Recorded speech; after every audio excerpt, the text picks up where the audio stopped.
Bueno, se insistió bastante desde el comienzo que no eran precios congelados, sino precios acordados, etcétera. ¿Cómo está funcionando esto, Roberto? ¿Cómo lo ves? Y por el informe de ustedes, mal.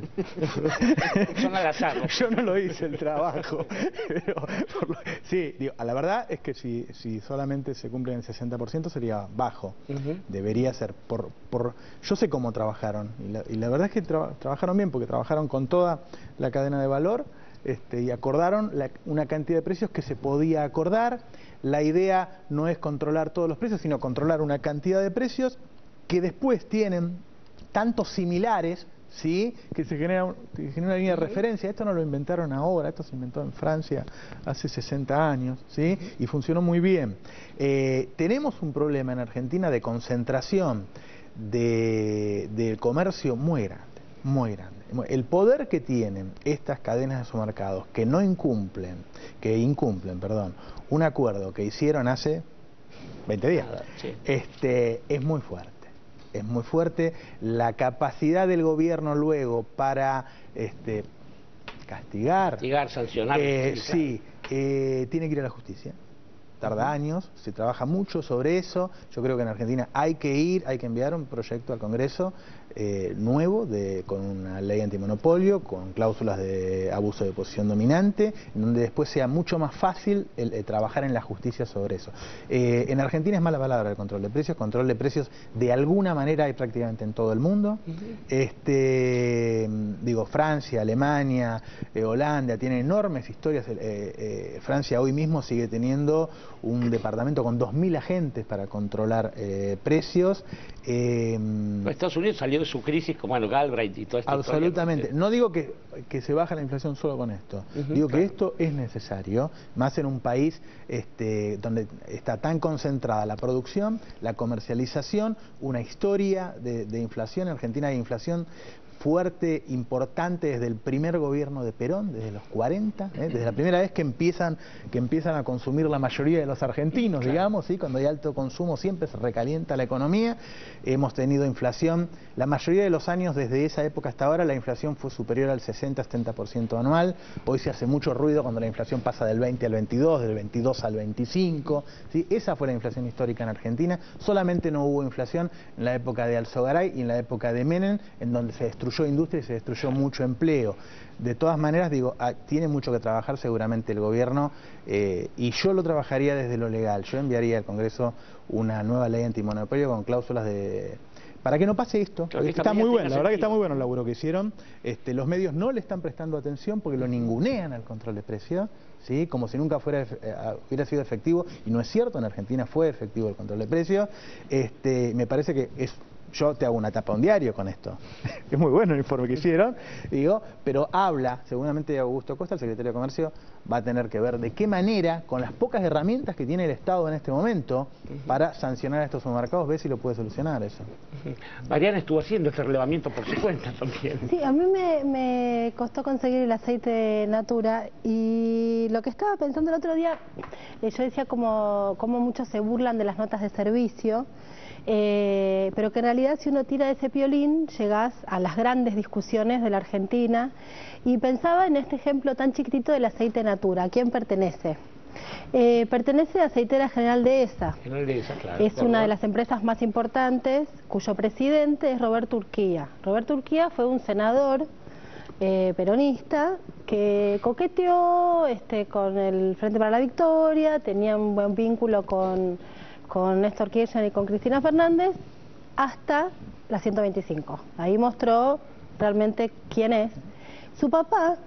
que empezó como diariero, además.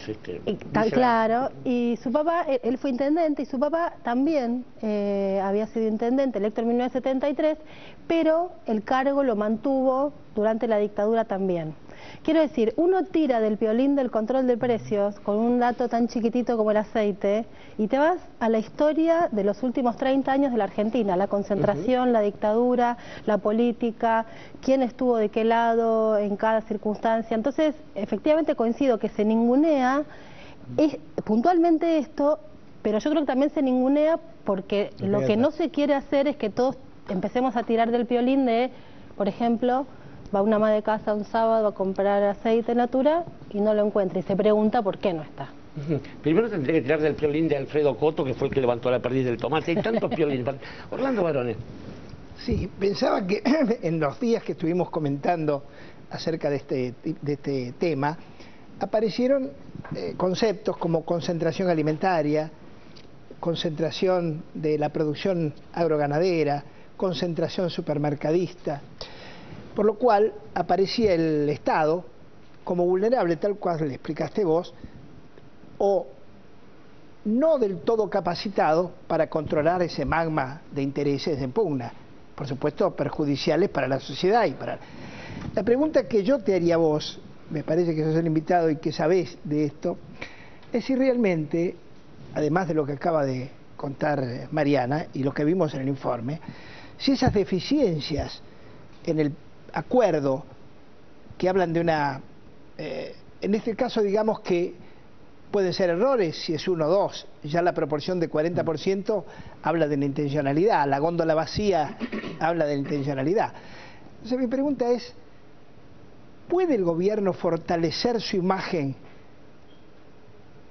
si produce sanciones que sean visibles para la comunidad? Y la segunda pregunta es si los argentinos, acostumbrados al sometimiento de las distintas hegemonías, corporaciones, etcétera, son capaces de reclamar frente a una góndola alterada en los precios, no sé si en la caja, no sé si frente a una autoridad colectiva o individualmente, o simplemente acepta aquiescentemente lo que le ocurre.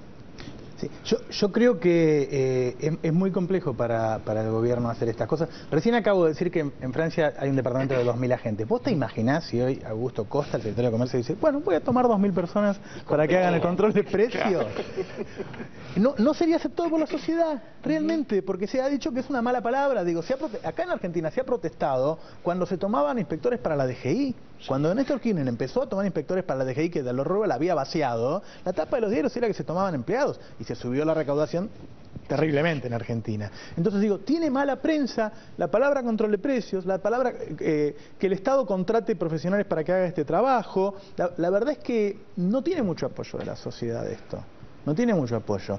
Y modificarlo para que realmente el secretario de Comercio tenga herramientas para hacerlo, bueno, ya digo, tiene que ir esto al Parlamento, hay que votarlo, y siempre costó mucho que se voten estas cosas por los Urquía.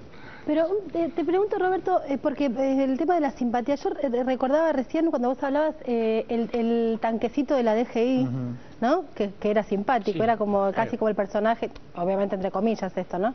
Y después el personaje Taqui, sí, que también hizo como del cobrar impuestos, y se presentaban a sí mismos, tanto el tanquecito de la DGI como Taqui, como personajes simpáticos, y me parece que en ese caso no generaban molestia, quizá porque era... Pero tenemos un ejemplo reciente. Guillermo Moreno al principio le caía bien a todo el mundo y fue demonizado, que yo creo que había gente que lo quería matar por la calle. Es porque la cosa no es tanto cómo se presenta, sino que se hace, que claro, lleva adelante. Claro, si vos realmente vas al hueso, y te juro que me encantaría que se envíe ese proyecto y ver cómo vota cada diputado y cada senador, porque esto no es votar el matrimonio igualitario, esto es meterle la mano en el bolsillo a los principales capitales del país. Ahí quisiera ver cómo vota cada uno. Estos son temas de hueso. O sea que esto me hacía acordar, creo que hace unos meses, en Venezuela, ayúdame porque no me acuerdo bien cómo había sido la cuestión, pero digamos, Maduro... Mandó los tanques a los supermercados. ¿Sí? No, claro, Maduro lo que hace es que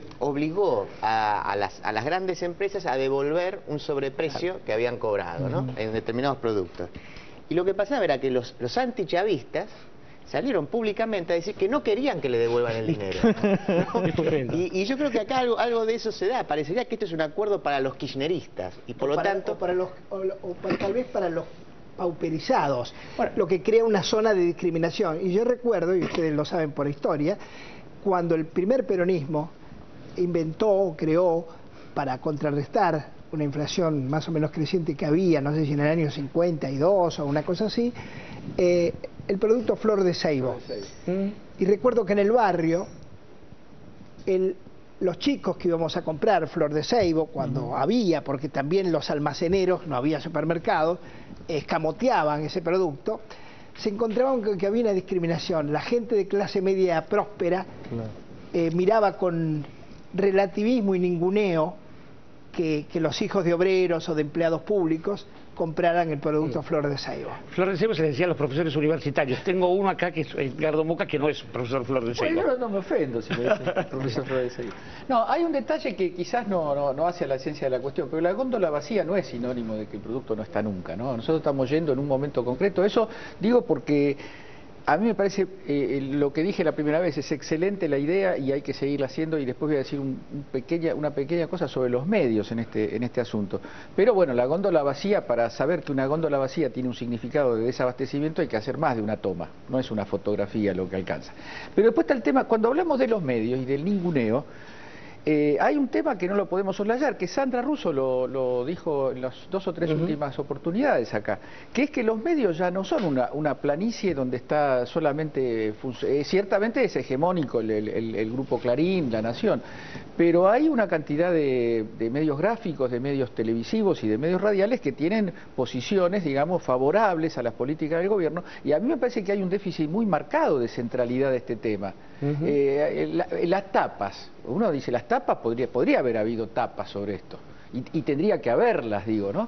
Pues me parece que puede pasar que dentro mismo de la gente que estamos a favor de este proyecto político no se le esté dando no se le esté reconociendo la sustancialidad que tiene esto en 2 aspectos. El humor colectivo, que es, por supuesto no es el humor, sino que es el derecho de la gente, y la cuestión de la autoridad política del gobierno que está en juego acá. No es un problema solamente de una circunstancia. Acá hay una batalla política central que se libró en otros momentos con resultados distintos y que en general no terminaron favoreciendo las posiciones populares. No tenemos un récord, una estadística, diríamos, en términos deportivos, donde siempre los precios controlados ganan. Acá es una batalla que siempre fue compleja por razones que algunas se mencionaron acá, de manera que me parece que el tipo de aporte que estamos haciendo colectivamente, periodistas, analistas, a esta cuestión todavía es insuficiente, se le da demasiado poco relieve. A ver, en los medios privados es muy difícil hacer eso que están haciendo ustedes. Yo volví, tengo 1 o 2 veces por año, tengo problemas con grandes empresas del país, problemas de que vayan a pedir mi puesto laboral, ¿sí? No problemas. Sí, no darte avisos. No, problemas muy serios he tenido yo, que son muy pocos los periodistas que dan nombres de empresas y dicen esta empresa evadió, esta empresa violó tal acuerdo, ¿sí? Yo lo hago informes 2 o 3 veces por año. Hace poco hice un informe y directamente fueron a pedir que me echaran, directamente. Y fue el dueño de una gran empresa. Digo, entonces no es muy difícil hacerlo en un medio privado. Amenazan con quitar la publicidad, qué sé yo, o directamente al periodista que lo despidan. Es muy difícil. En Argentina las grandes empresas, el mismo poder que tienen para remarcarlo, tienen para castigar a un periodista o a un medio, ¿eh? Y yendo